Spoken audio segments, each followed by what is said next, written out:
You are Locked On Red Sox POSTCAST, part of Locked On Sports Boston, on the Locked On Podcast Network. Your team every day. Well, same story.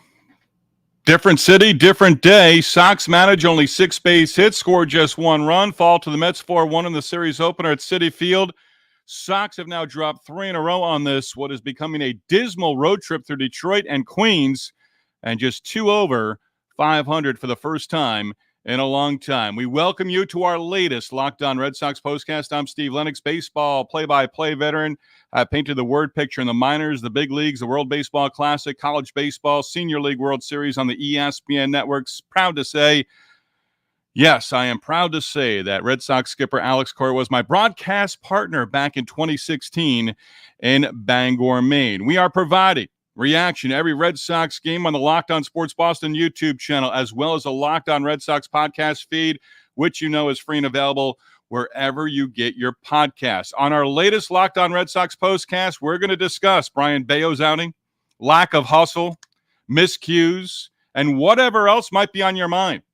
Hey, Story and Hendricks might return to the club, might join the club this weekend. I'm not really sure at this point that it's going to matter. We do want to hear from you, our everydayers and our first-timers. Join the conversation, watching live on the Locked On Sports Boston YouTube channel. Hit the comment button. Join the Sox conversation. You can also hit me up on the X, and you can follow our Locked On Sports Boston YouTube channel. You can follow me on the X at Lennox on Baseball. Questions, comments, concerns. Our latest episode of the Locked On Red Sox postcast brought to you by FanDuel. Now through September 22nd, all FanDuel customers can bet $5 and get a 3-week free trial of NFL Sunday Ticket from YouTube and YouTube TV. Visit FanDuel.com to get started. Red Sox fall 4-1. They've dropped 3 in a row. 1-3 on this current road trip. 24 games left in the season. Those are the numbers. Those are the facts. They cannot be disputed at this point in time. A lot not to like about Monday night. A lot. 2 more errors, now 101 on the season. Those are part of numbers of the night. Coming up in our third segment. Just ugly and disheartening. And really, for the first time since we got this underway in June, lackluster. First Nesson reference. Dave O'Brien said it after the last out was recorded. Lackluster performance. It's September 2nd. You're still in the mix. You're not mathematically eliminated, but we're closing in on just crossing the Red Sox off and moving on to Boston College football, the Patriots, whatever else you want to do in New England, the foliage, nice restaurants, fall weather. But it's coming. It might come quick here. It really might. Red Sox, there's not much to say. Bello gave up 4 runs. They were all earned. Devers, there were a couple of nice defensive plays made in this game by the Red Sox. There were also a couple of errors, and there are a couple of plays where you just, what's going on here right now? Luis Severino's pitched well. Severino in the first inning retired the side. 1, 2, 3 on 8 pitches. O'Neill struck out on 3 pitches. I say you want to cross the Red Sox off your list on things to pay attention to over the next 3+ weeks now. There might be a time, maybe I'll do it with Gabby Hurlbut, host of Locked On Red Sox. Maybe I'll do it on my own. Just cross names off the list, guys who are in their final days wearing a Red Sox uniform. And I hate to say it, but Tyler O'Neill might be one of those guys for me. Basically, Verdugo for O'Neill for a year. And I thought, contract year, Tyler O'Neill's going to put up big numbers. He's put up numbers. But if you're a big league club, if you're one of the other 29 big league clubs, what are you signing Tyler O'Neill for? For 25. He's signing a 1-year deal. And he's one of these guys for me right now that you see some Boras clients. Scott Boras, you see some of his clients sign 1-year deals to make good and then go get that long-term deal. Tyler O'Neill's never going to come back and bite you. Never. I really expected more. I really did. If you're with us, Locked On Sports Boston YouTube channel, I know where we're going with this show, but I might rely on you heavily. In segment number 2, I'm going to talk about lack of hustle. Because it was there. Andrew the GOAT checking in. Andrew the GOAT opens up with the Red Sox are so bad of a team right now. Yeah. They'll win another game, at least one more game this season, Andrew the GOAT. Don't forget, the White Sox are coming to town. And really, you do need a sweep of that series against the White Sox, who are just dreadful. Maybe the worst team in Major League Baseball history when all is said and done in less than 4 weeks. It was a terrible game. It was just, you just knew once it was 4-1, the game was over. I'm not turning the TV off. My attention was elsewhere on a couple of occasions. I came back and it was 4-1, and it's 4-1. They did nothing in the final inning. Severino went 7. He was solid. I'm not going to say he was spectacular or really tip my cap to Luis Severino, 7 innings of one-run baseball.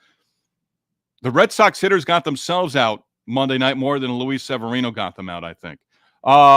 Shooting Smoke back for a second straight game. What was the second error? I saw the dropped catch by Wong. There you go. I like it. That's why I stuck with it. Thank you, Shooting Smoke, with us for a second straight day. You've got a consecutive Locked On Red Sox postcast appearance in you. They were both in that inning. They were both right there. They gave Tyler O'Neill, I've already touched on Tyler O'Neill. If you've been with us, you know how I feel about Tyler O'Neill at this point in time. The best way to characterize Tyler O'Neill for me, disappointing with this season. It really is. That inning in the 4th, and you have to give an error on Connor Wong in that situation behind the plate. Third base side, tough play, but the at-bat was extended. I think it was McNeil. He ends up striking out against Brayan Bello, and that was that. The error on Tyler O'Neill that allowed DJ Stewart to score, it was the base hit, the double by Luis Torrens.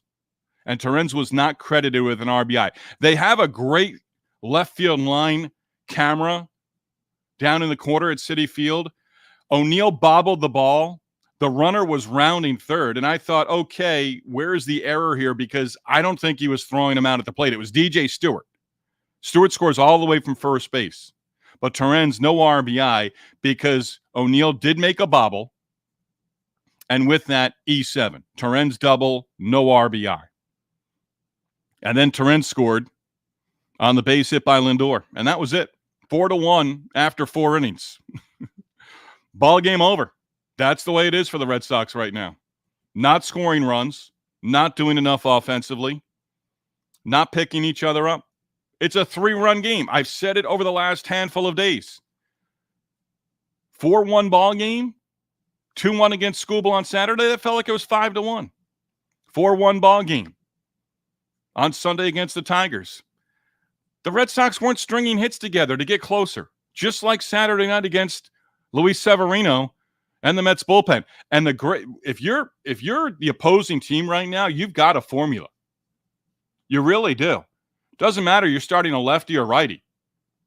That first guy to the bullpen, make it a left-hander. Doesn't matter who it is. Danny Young did a solid job for the Mets out of the bullpen. A lefty. Doesn't matter the lefty right now. Especially if you've got Devers and Duran in there. Duran is good. If you've got Duran hitting 1 or 2, and then you've got Devers up there, if you can keep lefties in against those guys, that's the formula. That's how you beat the Red Sox, because you're not pinch hitting for those guys. They're going to have at-bats against lefties. Devers is in a funk. Casas had a soft single. Not a lot of hard contact. That's the thing. That's the thing that's driving me absolutely nuts watching this team game in, game out right now. There's not a lot of hard contact. There's not a lot of adjustments at the plate. There's a lot of big swing and miss. Time and time again. DJ's checking in. I would say the season is toast. I'm just about there with you guys. I really am. I don't want to be. I really don't. So Andrew the GOAT, DJ, I don't want to be there.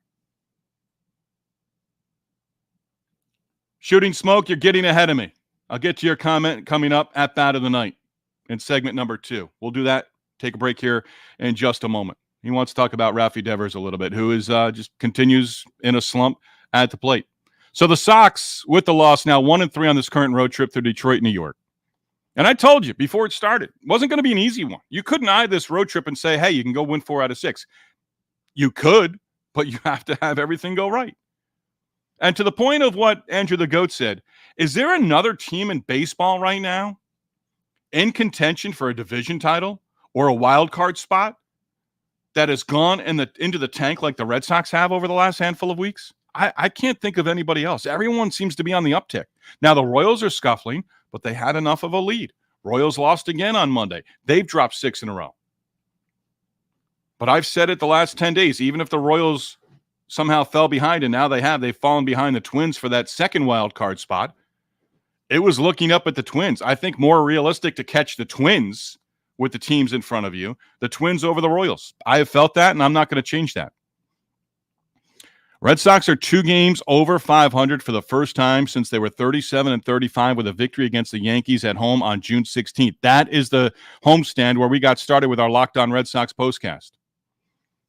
Sox are now 2 under against NL clubs.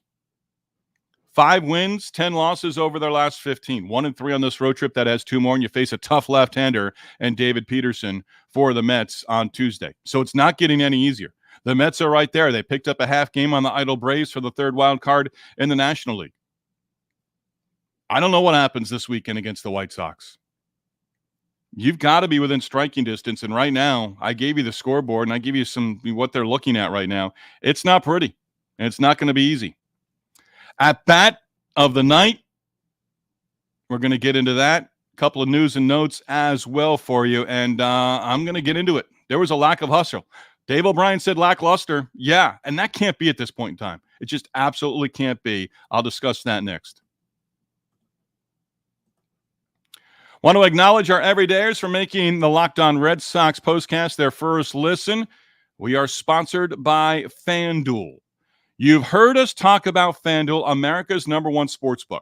Well, we have something a little different for you right now with FanDuel. Now through September 22nd, all FanDuel customers can bet $5 and get a 3-week free trial of NFL Sunday Ticket from YouTube and YouTube TV. Then with a YouTube TV base plan, you'll be able to watch every regular season Sunday afternoon out-of-market game. All you need is a Google account and a current form of payment, and you can cancel anytime. Visit FanDuel.com, download America's #1 sports book. FanDuel, Red Sox prior to Monday's game, plus 470 to make the postseason. That may change. Tristan Casas was plus 480 to hit a home run on Monday night at Citi Field. That didn't happen. Rafi Devers was 340, plus 340 to hit a home run. Didn't happen. Tyler O'Neill was plus 430, and Jarren Duran was plus 950 to collect 3 base hits. If you bet any of those, didn't work out in your favor on Monday night in the Sox 4-1 loss against the Mets. Hey, again, visit FanDuel.com. Download America's #1 sportsbook. Tough loss. They've all been tough losses lately. I should shock myself anytime I talk about it. Let's get into this a little bit. 5th inning against Severino. How about Connor Wong? Rough night at the plate. Hit into a double play. In the 2nd against Severino, hit into another ground ball double play. Yoshida had a single. Wong erased 5-4-3 double play. Then in that 5th inning, Enmanuel Valdez grounds out to the first baseman, Pete Alonso. Severino got over, covered the bag. Valdez barely got down the line. And I'll drop are you kidding me right now? You're a guy who's in the big leagues because the rosters are expanded. Honestly, Vaughn Grissom needs to be in the big leagues. I don't care what you think of Vaughn Grissom right now. And by the way, is anyone with the Red Sox organization on record about why Vaughn Grissom isn't getting this opportunity?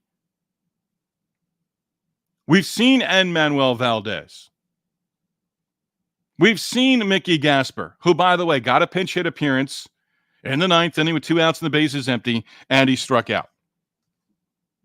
I've seen on social media recently, and I've put posts in there, and I try to get involved in other people's conversations, not to take them over or anything like that, but just see where the conversation goes.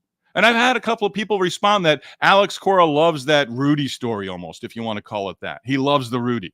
We've seen enough 27, 28, 29-year-old guys in the big leagues this year, And by the way, Jamie Westbrook down at AAA right now, grand slam, I think on Sunday, hit another home run on Monday.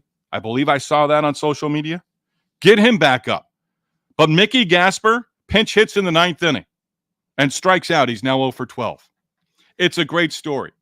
And sometimes I'll add this to the end of it, but he doesn't belong in the big leagues right now in September. And he's been up for a couple of weeks now. He's now hitless in 12 at-bats. I come from the world of minor league baseball. That's how I got started out of college in minor league baseball. I love the stories of the guys who are 20. I love Jamie Westbrook's story, but it's lightning in a bottle. If they are not contributing right off the bat, you don't need to carry a third catcher right now. Danny Jansen is not a right-handed bat you need in the lineup every single game. Connor Wong should not be starting at second base at the big league level right now in September. And you traded for Vaughn Grissom last offseason, Craig Breslow. You traded him for a left-handed starting pitcher in Chris Sale. You thought you were getting a good return. Put the guy in the big leagues. Put him in the big leagues and see. All right? Now, you're going to have a decision to make here in the coming days. Trevor Story could be back this weekend. Liam Hendricks could be back this weekend. You're adding a defensive guy in Story. You're going to put him at shortstop. It may be this weekend with Trevor Story because DH on Sunday, AAA Wooster did play on Monday. He got some innings at shortstop. Maybe he plays again on Tuesday, has a day off Wednesday, plays Thursday. He's with the team on Friday. Maybe that's how they're lining it up. But is it going to be too late? Liam Hendricks and Trevor Story joining the team. It could certainly be a spark. At Bat of the Night in just a moment, let's get to some of the comments. Again, you can join us and be part of the conversation if you're with us on the Locked On Sports Boston YouTube channel. Let's get into this here. Where did I leave off? Shooting Smoke, get to you in just a moment. Will we finish the year above 500? I thought we were, but I don't know. That's from DJ. Playing the worst baseball at the wrong time. That's absolutely sure. Valdez was the last person I wanted to see. Yeah, there were some other guys who were absolutely more deserving. You're going to leave Campbell at AAA for the rest of September when you could have gotten him big league at bats. That's the guy. That's a guy who could provide a spark. Doesn't look like it's happening. Shooting Smoke is there with me too with Gasper. Yeah, the feel-good stories are great. May, June, July. You don't need a third catcher right now. You don't. Wong plays or Jansen plays. That's it. Gasper, for me, the only reason he's up there is so you can put both those guys in the lineup. Or you can pinch hit for one of them with a lefty bat and then bring the other one in. And then if there's an injury, you've got to put Gasper behind the plate. Gasper has not been behind the plate at all. He's gotten some time at second base. He's actually started at second base and batted second in the lineup. How does that happen? Again, there's no answers. I do this. I'm a basement dweller. This is where I do it from. Collect information, read the different people over the course of the day, watch the Nesson pregame, watch the Nesson postgame when I'm done some days. Where's the accountability? Players don't have it. Alex Cora is the only one who talks. Craig Breslow, Friday night, first of a 3-game series against the White Sox. He should almost have a state of the team at this point in time. Really should. Get back here for a moment. Shooting Smoke, at Bat of the Night.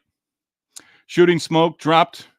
I really hope Devers would have come through when they had 2 on in scoring position.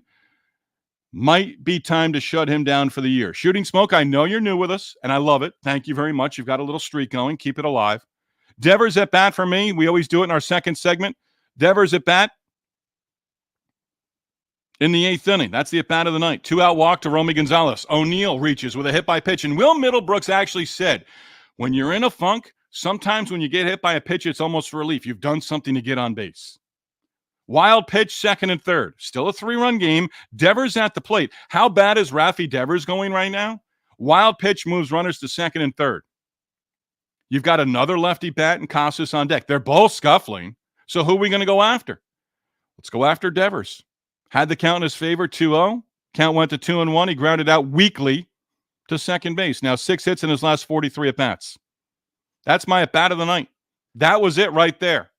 And it wasn't even really a crucial moment in the game. And I sort of talk odds right now. Baseball, statistically, it's a game of stats. You're going to play to the back of your baseball card or your baseball reference page.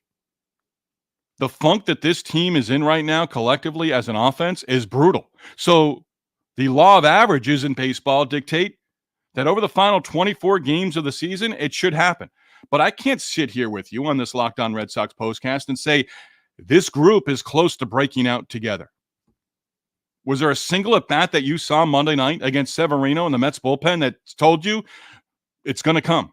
It's going to come. And it did come for Jarren Duran, by the way. Duran, the gambling man, the hustle that he shows, he got thrown out. Rare, very rare. But it happened. Duran picked up the RBI for the Sox. Rafaela in the third inning with a triple, the only extra base hit the Red Sox had in their 6. Duran RBI single, thrown out, trying to stretch single into a double and thrown out. And I'm not going to say, Duran, that was a mistake. No, I'm not. He's going to get cut down every once in a while. You don't want to hold him back in any way and say, hey, you can't gamble like that. Because his gambles, they're not really gambles. Scoring on a hard hit ball to the outfield, scoring from second base. He knows his speed. He hustled out of the box. Marte made a play, and that's what Duran does. He wants you to make a play. If you make the play on him, they're few and far between. But he did get cut down early on in the game, and that was in the third inning. You can say, and I don't second guess in this way, but you could say, hey, take the single, steal second. You're in scoring position there. He tried for the double. Didn't happen. Didn't pay off. That's the way it's going for the Red Sox these days. Nothing seems to be going their way. Just see if we can get in here one more thing.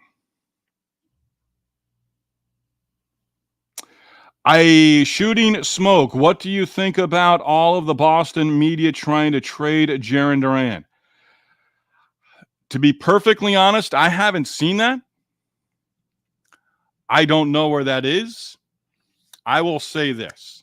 It's crossed my mind, and I've never said it here. But for Duran, sometimes you trade a player, and I don't want them to trade Jarren Duran. I really don't. I think it would send the wrong message.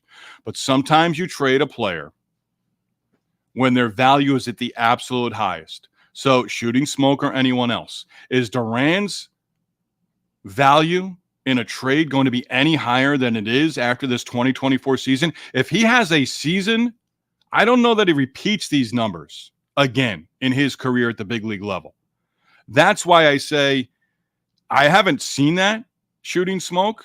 I think you bring up a good point. I'll look for it. I think you keep Duran. I really do. I like him as a ball player. I really do. Was there a mistake with the language a couple of weeks ago that got him a 2-game suspension from the team? He's like a majority of baseball players. And I'm not going down that road to talk about that. All right? But I haven't seen it, shooting smoke. I do believe if you were entertaining that possibility, I'd rather see you sign him. I'd like to. I've said this before. I'm on record. You've got to be talking to Duran's people about a contract extension. See where their number's at. He's what, 27 or 28? So a 6-year deal at a nice number for both sides. He's not going to break the bank. He's still got a handful of years under control. He's not a free agent for a few more years, so he might be 31 to hit free agency. So you get his arbitration years, and then you take him to 34 or 35 and go from there. Put a couple options on the back end. I'd like to keep Duran in Boston. I really would. And shooting smoke, one more from you.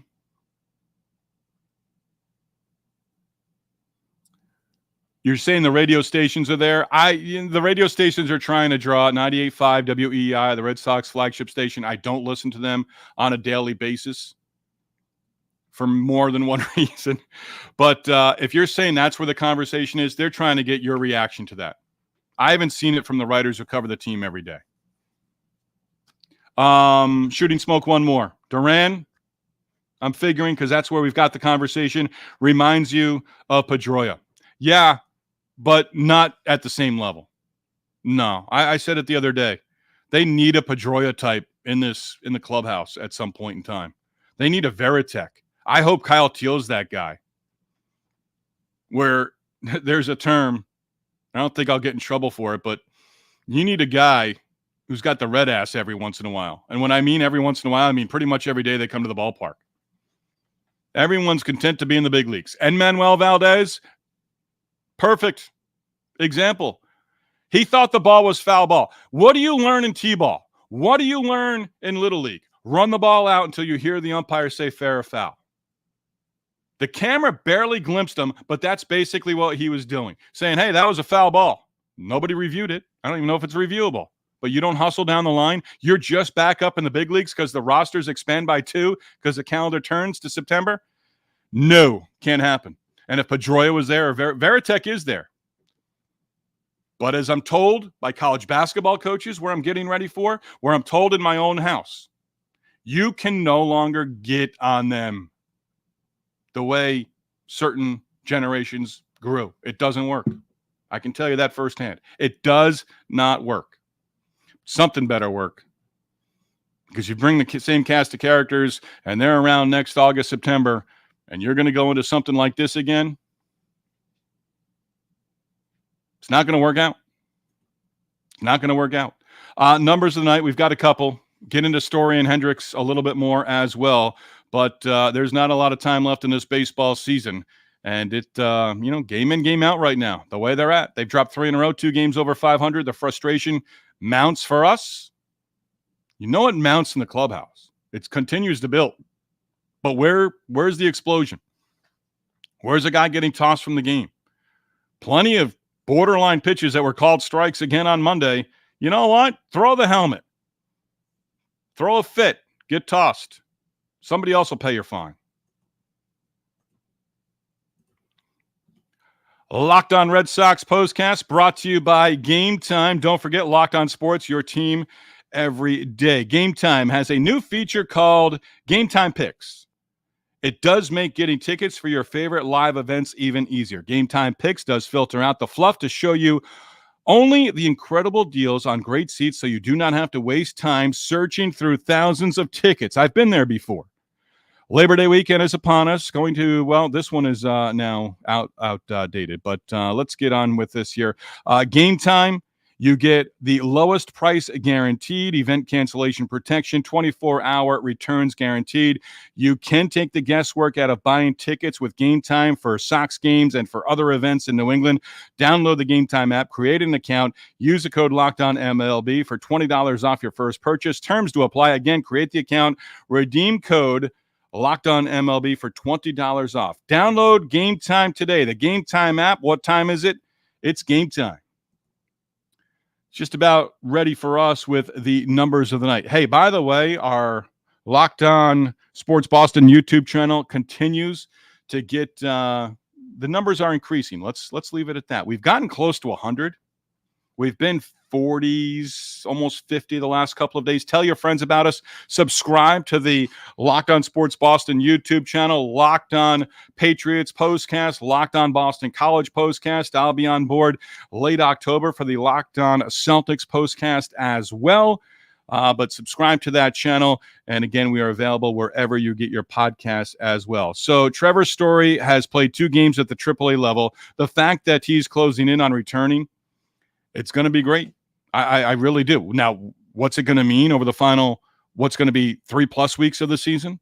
Story's going to need a day or two here, day off and a couple times. But right now, anytime you hear Trevor Story and getting closer to returning, it's about his defense. Numbers of the night. 2 errors in that 4th inning. O'Neill with the error, and all 4 runs to Severino were earned because Lindor came through with the base hit. So the error to allow the runner to score, but the official score, he's basically going to score on the next hit. So all 4 runs were earned. But the Red Sox now, Wong the error on the pop-up in foul territory in front of the third base dugout. They had to come back on it. E2 to prolong the at-bat. It's a tough error. And I've heard analysts say, hey, if the batter ends up making it out, you could take that error away. Doesn't work that way. But 2 errors in that 4th inning, now 101 on the season.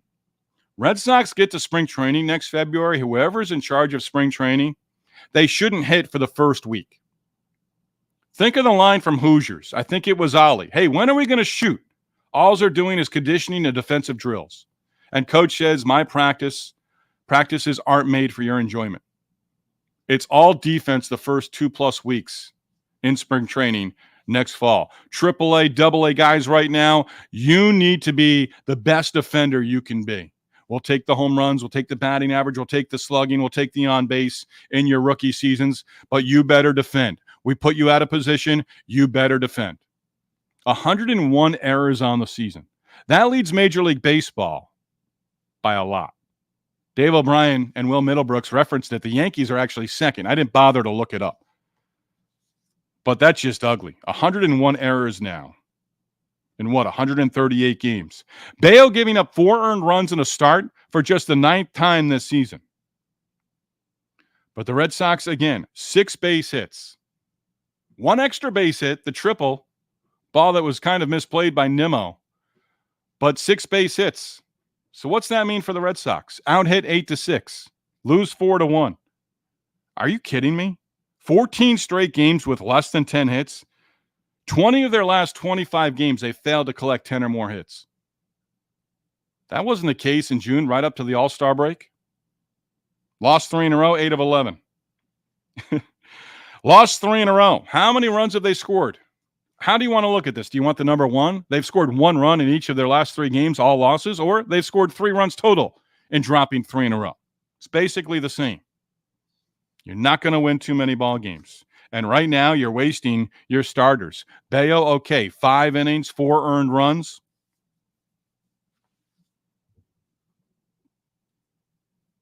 I'm not going to say he deserved better, but overall,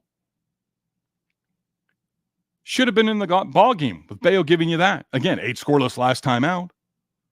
But giving up 4 runs in his outing, he might have gotten another inning through 91 pitches. I will finish with a positive here. Josh Winkowski kept it a 3-run game. 3 innings, 1 hit, a walk, 4 Ks. Got a double play ground ball to end the 8th inning. So Josh Winkowski, understanding maybe the situation. Hey, Garcia might be back. Hendricks might be back. I got to give these guys opportunity. I've got to stick around.